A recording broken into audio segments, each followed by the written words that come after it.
Hi, Naomi. Can you give us a recap of that kayak cross final in Paris? What do you remember and when did you know you had it?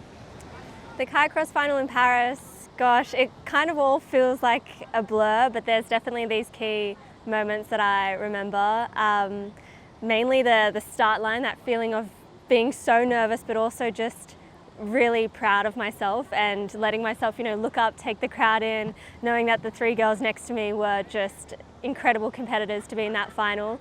And so I really remember, that start, and then the last up with Kim Woods, that sort of, that close call, and then exiting that upstream, knowing that I took the gate, and that's where it kind of started to hit me that, I had won the gold medal and the first ever gold medal for kayak cross, and it was an incredible feeling to just, cross that line, know the results straight away, and to then all be celebrating with not only, Kim and Angèle, but also then my family jumping in.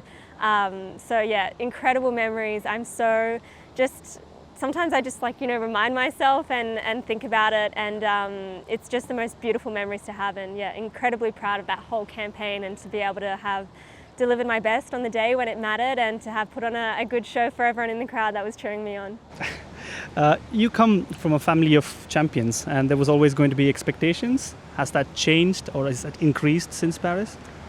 For me, going into the games, I didn't really carry that many expectations. It was so hard for me to get there with the qualification process that I just wanted to, just do my best, as cliche as that sounds, but to really just go out and show what I was capable of. I come from a family of, there's a lot of medals in the Fox family, and I think a lot of people, were saying, you'll be next, you'll get the gold too. But I don't know, I think for me, I was just so proud to have been there that I felt just free of all expectations, and I really just wanted to prove what I was capable of to myself and to my team. And today it's definitely different, having a title like that to my name. I think there's a lot of internal pressure more than external pressure of wanting to, prove that I'm still at that level, that I'm, an Olympic champion, and now especially wanting to, transfer all the skills and mindset that I learned in the kayak cross to the slalom.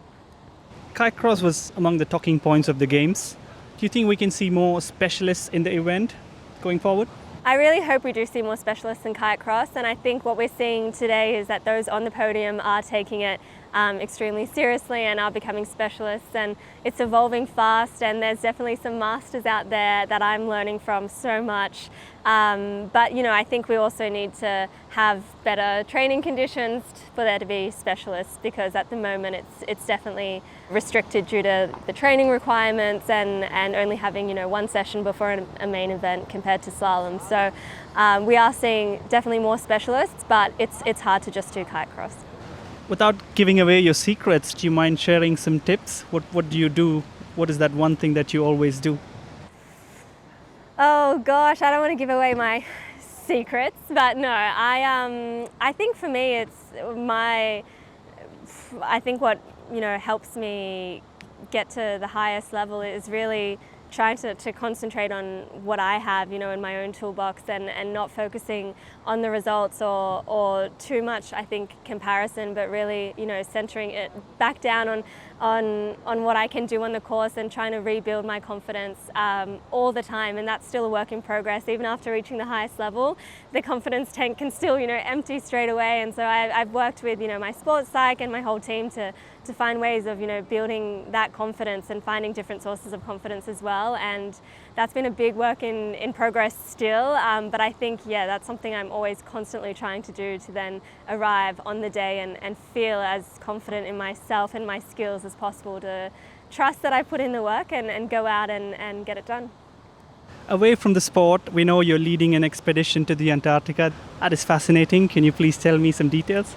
I'm extremely excited to be going to Antarctica next March with Intrepid Travel. I just love traveling, and I'm so grateful for the way the sports helped me discover different locations, always kind of centered around, rivers and natural areas. And it's something that I really hope I can do for a long time. And grateful for that lifestyle that this sport has brought me up in. And now I'm super excited to be venturing down to a location I've never been before, and such an untouched part of the world, and to, go on this this expedition where we learn from polar experts and we see all the whales migrating, and it's a very big focus on also whale conservation as well. So yeah, I'm incredibly excited and starting to do cold plunges to prepare for the cold and things like that, because I'm definitely more of a warm-blooded person, so I think I'll struggle. But yeah, excited to do things like that outside of the sport as well, and to, you know, start living a normal life or doing exciting things outside of the sport, to have that sense of balance as well. So in preparation for the trip, is that something is that different from your preparations for competitions?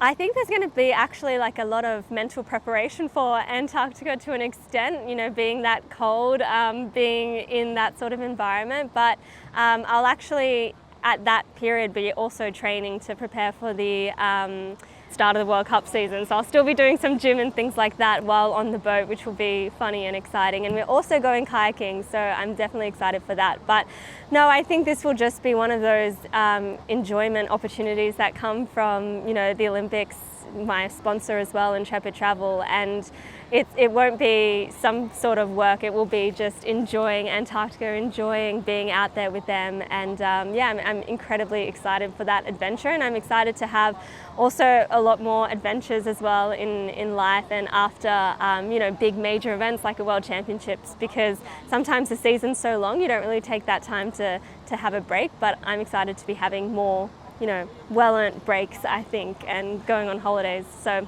going big and going to Antarctica just to start that off. Fantastic. Speaking of World Championships, it's happening at home. What are your thoughts? I'm incredibly excited for our home World Championships. I remember 2005 when I was just a little girl sitting on the bank, and it's just incredible that it's happening at a point in time where I feel ready to, you know, go out there and fight for a medal and do that on a home crowd, especially after Paris and after receiving so much support from the Australian crowds and fans. It was honestly the most incredible experience to feel that supported and that backed, and I'm excited to now give them an opportunity to watch us on home soil. And yeah, I think, you know, those are my home waves. I love them. I love paddling on that whitewater centre from the Sydney 2000 Olympics. I think, and I might be biased, but that it's the best whitewater course in the world, and I'm so excited to bring everyone to the World Championships from all around the world, and to yeah, have a great show and a good fight, and hopefully, you know, do my best out there and you know, bring back a medal.